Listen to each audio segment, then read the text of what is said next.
Robert Kiyosaki की rich dad poor dad काफी मशहूर किताब है ये। मेरे ख्याल से बहुत लोगों ने पढ़ी होगी या कम से कम सुना तो होगा ही। हाँ बिल्कुल, वो दो पिताओं वाली कहानी है ना। हाँ, एक अमीर एक गरीब। हाँ वही। तो आज हम सिर्फ कहानी नहीं दोहराएंगे बल्कि ये समझेंगे कि कियोसाकी के हिसाब से अच्छी पढ़ाई लिखाई, मेहनत, इन सब के बावजूद भी क्यों कई लोग पैसे की दिक्कत से जूझते रहते हैं। क्या ये फर्क सिर्फ पैसों का है या फिर सोच का है? देखिए, यही तो किताब का असली मुद्दा है। फर्क है, और कियोसाकी कहते हैं कि ये पैसों से कहीं ज्यादा सोच का फर्क है। अच्छा। हाँ, उनके जो गरीब पिता थे वो असल में उनके अपने पिता थे, पढ़े लिखे थे, लेकिन उनका फोकस हमेशा किस पर रहा? सुरक्षित नौकरी, अच्छी तनख्वाह, रिटायरमेंट के बाद पेंशन।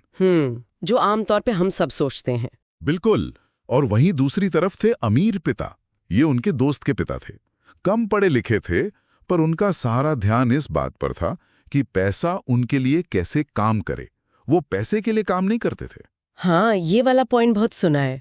और यहीं पर वो मशहूर कॉन्सेप्ट आता है ना, संपत्ति और देनदारियां, एसेट्स एंड लायबिलिटीज। एग्जैक्टली। सुनने में तो ये बड़ा आसान लगता है, पर असल जिंदगी में इसे पहचानना कभी कभी मुश्किल हो जाता है। सही था ना? बिल्कुल सही। देखिए, अमीर पिता का रूल बड़ा सिंपल था। संपत्ति यानी एसेट वो है जो आपकी जेब में पैसा डाले, और देनदारी, लायबिलिटी, वो है जो आपकी जेब से पैसा निकाले, बस। अच्छा। और मजे की बात यह है कि कई बार जैसे हम संपत्ति समझ बैठते हैं, जैसे मान लीजिए कोई बहुत बड़ा महंगा घर ले लिया या एकदम नई चमचमाती कार। हाँ, लगता तो है कि एसेट है। हाँ, लगता है, पर वो असल में देनदारी बन जाती है। क्यों? क्योंकि उसकी मेंटेनेंस है, लोन की किस्तें हैं, वो सब आपकी जेब से पैसा खींच रही हैं लगातार। अमीर पिता हमेशा कैश फ्लो देखते थे। पैसा असल में आपकी जेब में आ रहा है या आपकी जेब से जा रहा है, ये सवाल अहम है। ये कैश फ्लो वाली बात वाकई में बहुत जरूरी है। फोकस सिर्फ चीजें इकट्ठी करने पर नहीं होना चाहिए, नहीं, बल्कि ऐसी चीजें बनाने पर होना चाहिए जो लगातार पैसा कमा कर दें, है ना? जैसे शायद कोई छोटा मोटा बिजनेस हो, या स्टॉक्स, या कोई प्रॉपर्टी किराए पर दी हो। बिल्कुल। रेंटल प्रॉपर्टी, डिविडेंड देने वाले स्टॉक्स, रॉयल्टी, कुछ भी जो पैसिव इनकम दे। और कियोसाकी ये भी कहते हैं कि ये जो समझ है पैसे की, ये हमें स्कूल में नहीं सिखाई जाती। कहाँ सिखाते हैं स्कूल में? स्कूल का सिस्टम तो हमें अच्छा कर्मचारी, अच्छा एम्प्लॉय बनाना सिखाता है। हाँ, नौकरी के लिए तैयार करते हैं। नौकरी के लिए, मालिक या निवेशक बनना नहीं सिखाते।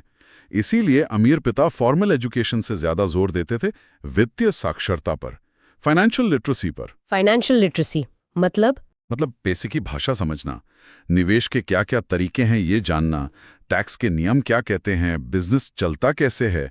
और ये ज्ञान, वो कहते थे, किताबों से ज्यादा असल जिंदगी के अनुभव से आता है। लेकिन अनुभव में तो वो रिस्क भी होता है ना? हाँ, होता है। गरीब पिता तो हमेशा सेफ खेलना चाहते थे, शायद इसीलिए वो आर्थिक रूप से उतने सफल नहीं हुए। क्या ये वजह हो सकती है? हाँ, ये एक बहुत बड़ा फर्क है दोनों की सोच में। जोखिम यानी रिस्क को देखने का नजरिया। अमीर पिता रिस्क से डरते नहीं थे, पर ऐसा भी नहीं कि आंख बंद करके कूद पड़ते थे। अच्छा। वो लेते थे कैलकुलेटेड रिस्क, सोच समझकर उठाया गया कदम, जहां आपको अंदाजा हो कि फायदा क्या हो सकता है, और नुकसान हुआ तो कितना और क्यों, पूरा होमवर्क करके। और अगर कभी फेल हो भी गए, पैसा डूब भी गया, तो उनके लिए वो दुनिया का अंत नहीं था। वो उसे सीखने का एक मौका मानते थे। सीखने का मौका। हाँ, जबकि गरीब पिता के लिए पैसे खोने का डर इतना ज्यादा था कि वो कई बार अच्छे मौके भी गवा देते थे। डर हावी हो जाता था? ये बात तो सोचने वाली है, क्योंकि कई लोग कहेंगे कि भाई, बिना एक पक्की स्थिर नौकरी के बिजनेस करना या इन्वेस्ट करना, ये तो बहुत ज्यादा असुरक्षित है, बहुत रिस्की है। देखिए, ये चिंता बिल्कुल जायज है, आम है। और कियोसाकी का मतलब ये कतई नहीं है कि आप आज ही नौकरी छोड़ दें और सड़क पर आ जाएं। हाँ, वो तो है। नहीं, उनका पॉइंट ये है कि आप नौकरी करते रहें, कोई दिक्कत नहीं, पर साथ साथ अपनी सोच बदलें। सोच बदलें? हाँ, अपनी सोच को सिर्फ एक कर्मचारी वाली सोच से निकालकर एक निवेशक या एक बिजनेस मालिक वाली सोच की तरफ लेकर जाएं। साइड में कुछ छोटा शुरू करें, सीखें, अपनी कमाई का एक हिस्सा निकालकर ऐसी संपत्ति बनाने में लगाएं जो पैसा कमा कर दे। धीरे धीरे आपकी नौकरी पर निर्भरता कम होती जाएगी। ये जो सोच का बदलाव है ना, असली खेल यही है। तो अगर हम सारी बातों को एक साथ जोड़ कर देखें, तो रिच डैड पुअर डैड का जो निचोड़ है, वो सिर्फ अमीर बनने के टिप्स नहीं है। नहीं, बिल्कुल नहीं। बल्कि ये एक पूरा अलग नजरिया अपनाने की बात है। फाइनेंस को देखने का, पैसे को देखने का, संपत्ति बनाना, पैसे की समझ बढ़ाना और सोच समझकर रिस्क लेना, ये सब चीजें आपस में जुड़ी हुई हैं। बिल्कुल सही कहा। ये किताब हमें यही सिखाती है कि फाइनेंशियल फ्रीडम या आर्थिक स्वतंत्रता जो है वो सिर्फ किस्मत से या बहुत ज्यादा कमाने से नहीं आती। वो आती है आपकी सोच से, आपके ज्ञान से और आपकी अनुशासित आदतों से। ये दो पिताओं की कहानी असल में जिंदगी जीने के दो अलग अलग तरीकों को दिखाती है। आपकी प्राथमिकताएं क्या हैं, ये तय करना कितना जरूरी है। वाकई ये चर्चा काफी सोचने पर मजबूर करती है।